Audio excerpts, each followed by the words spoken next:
It is my pleasure to welcome to the Soapbox Kim Phillips-Fein, who is an assistant professor of American history at New York University's Gallatin School, and she has written for The Nation, The Baffler, and other publications, and has written the book Invisible Hands, The Businessmen's Crusade Against the New Deal, which we will be discussing today on the Soapbox. Welcome to the Soapbox, Kim. Thanks so much for having me on. It's my pleasure. I thought we could start. I wanted to ask you this question about what motivated you to write this book. And by that, I mean, what is sort of the prevailing narrative in terms of what happened to the left in America and the rise of the right that you wanted to investigate? Yeah, I started working on this book in the early 2000s, shortly after the election of George W. Bush, the first election of George W. Bush, and so there was a lot of writing in the popular press as well as among historians, an increased interest in the history of conservatism. And one of the very popular narratives, both for scholars and I think in the broader world of writing about politics, was the idea that the rise of the right and of conservatism was essentially a populist phenomenon of kind of driven by white working class voters who grew disaffected from liberalism and from the Democratic Party, primarily because of the culture wars that grew out of the 1960s. So in a way, the rise of the right can be best understood as a kind of backlash phenomenon. White voters were alienated by the civil rights movement. Men were alienated by the rise of feminism and, to some extent, gay rights and gay and lesbian rights. And the anti-war movement also drove kind of working class voters who were thought to be, kind of innately patriotic away from the Democratic Party. And so a lot of the narratives really focused on this cultural, political, religious, to some extent, story. And I think that when I started working on this book, one of the things I was interested in was trying to challenge parts of that narrative. That and to both because I have been struck by the fact that much of what seemed to have been most successful in the agenda of the right wasn't really in the cultural realm. It had more to do with political economy. And I wasn't sure how could you understand the decline of unions, changes in the tax structure, changes in regulation, and the overall shifting of balance, shift in the balance of power in the economy, by focusing on these cultural issues. Where did that agenda come from? How was it promoted? So I think I was interested in sort of looking at the history of that agenda, and also at kind of challenging the idea that not that the electoral shifts weren't important. They were important, but I think they were A, overstated, and B, they overlooked the other dimension, which is a kind of much more the role of more elite figures in political life. And so I think those questions were kind of what motivated me to work on, to write this book, which is about the role of business and of business people in building conservative movement institutions during the 30s, 40s, 50s, 60s, and 70s. Mm-hmm. And so you take us back to the New Deal, and yes.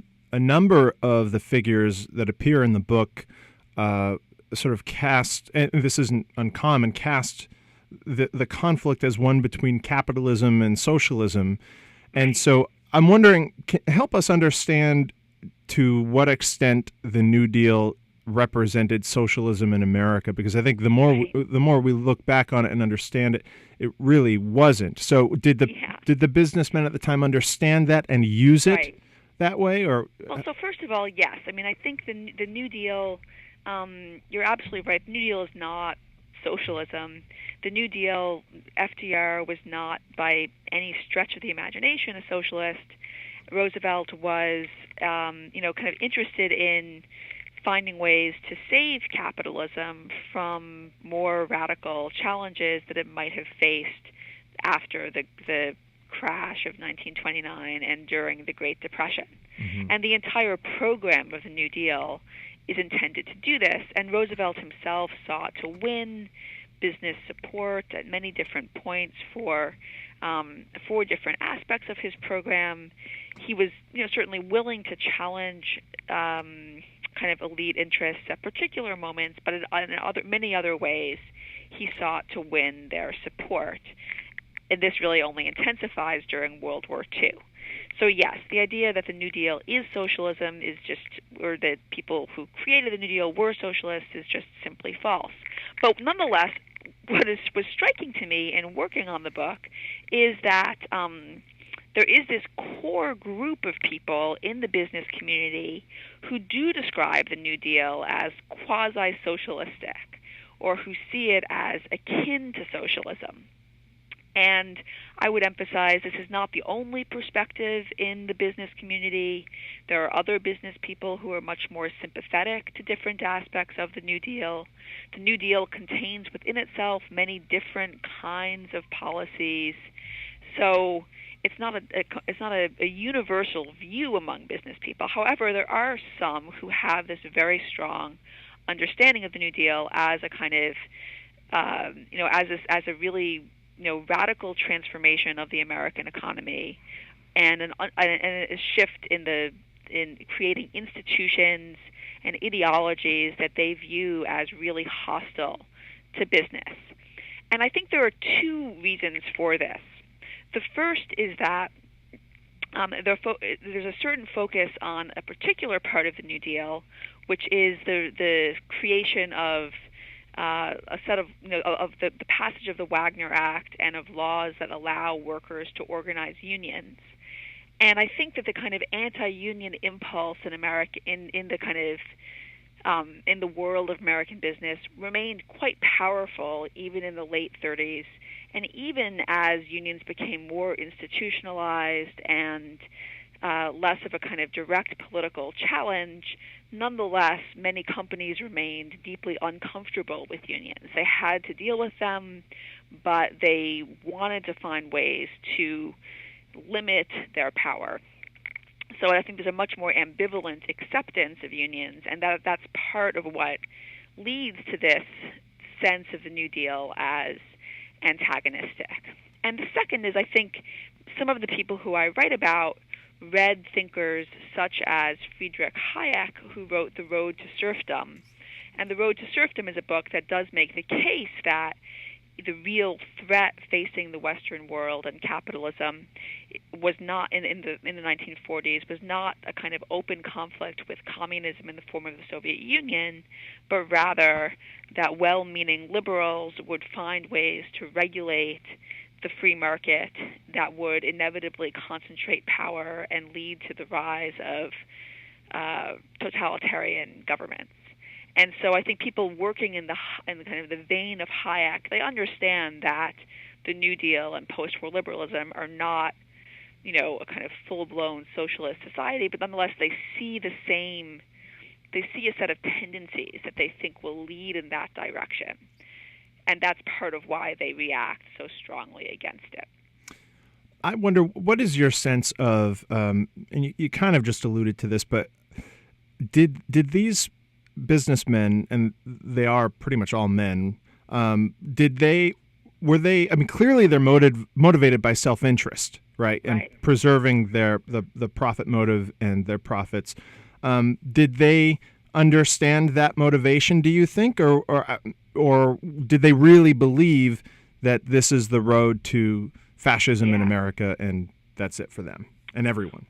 Well, I think another kind of thrust, another thing that I've been very interested in this book and more generally, is kind of seeing business people as really political actors. And I think the people that I write about are in Invisible Hands are actually, to a large, many of them are motivated by a kind of genuine ideological set of positions. So in other words, they do. So I write about Jasper Crane, for example, who was a executive at DuPont, the chemical company, and who became kind of very active in funding some of the early free market intellectual institutions. And I think Crane is. I think Crane is really, he's really interested in these questions, and he has a set of positions that align closely with his self-interest, but it's not as though that self-interest completely dictates what he is saying and thinking either. So, and the same is true even for people. I write about Lemuel Ricketts Boulware at General Electric. Boulware was a vice president of the company who was intensely critical of labor unions and very anxious about their power at General Electric, and who sought to craft ways to counter the power of unions at the company, both through very tough negotiating stances, but also through kind of trying to mobilize workers and managers at the company in a much more ideological way, distributing literature, setting up study groups, holding classes about free market ideas. And I think, again, I think you can't just say this is about pursuing the bottom line in a narrow sense. He had a clear sense of what would be in the best interest of the company and he thought of the country overall, and that was what he was trying to work with and enact. So I think the same is true today. I think that someone, the Koch brothers or the people who, Sheldon Adelson, people who are financing conservative candidates in politics today are certainly driven on some level by self-interest, but I think you can't just reduce it to a narrow understanding of maximizing profit and the bottom line. Mm-hmm. Well, Jasper Crane is both Boulware and Jasper Crane are interesting fellows. Jasper Crane had an intense aversion to any discussion of wealth concentration, which he immediately equated to Marxism, right? And he also believed that revolutions were carried out by small groups of people, enlightened elite people who the masses inevitably turn to. And that's sort of a theme that's come up in multiple conversations in the Soapbox, this idea of, does history progress as a result of an enlightened sort of visionary few leaders, or is it a result of mass movements that create space for leaders to step in and make progress happen? And so taking that back to Roosevelt, he was a person of wealth and privilege, and he was labeled a traitor to his class and all that. How did his relationship to the business community evolve? Because, as you say, he was working to rescue capitalism largely on their behalf, on the capitalists' behalf. But then, on the other hand, towards the end of his political career, he was railing against economic royalists. Right. So. There's a question in there somewhere.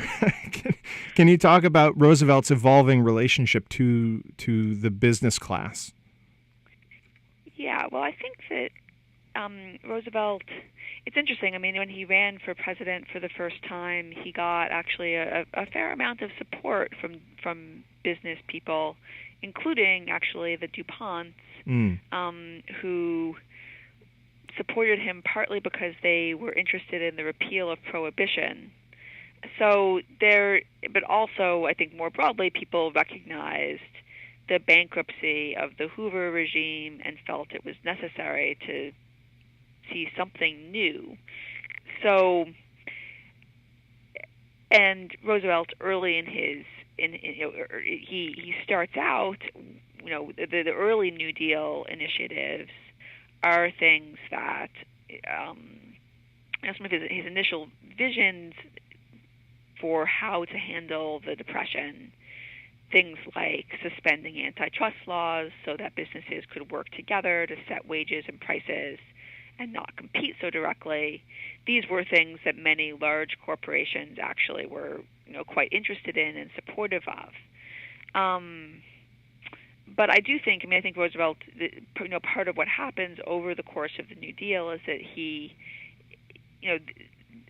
the high level of social unrest, the strikes sweeping the country, different types of protests, all of these demand a response from Roosevelt, and he is pushed into a more antagonistic, to support things that were, not as widely accepted in the business world. Mm-hmm. And also to sometimes use a kind of a very aggressive rhetoric towards business that is highly unusual in American politics in general, and stands out for that reason. And I think, yeah, go ahead. Well, just I think I think that I wouldn't, in a way like the economic royalist speech, I wouldn't overstate even at the high point of his willingness to embrace this very critical language. I wouldn't overstate the degree to which Roosevelt really,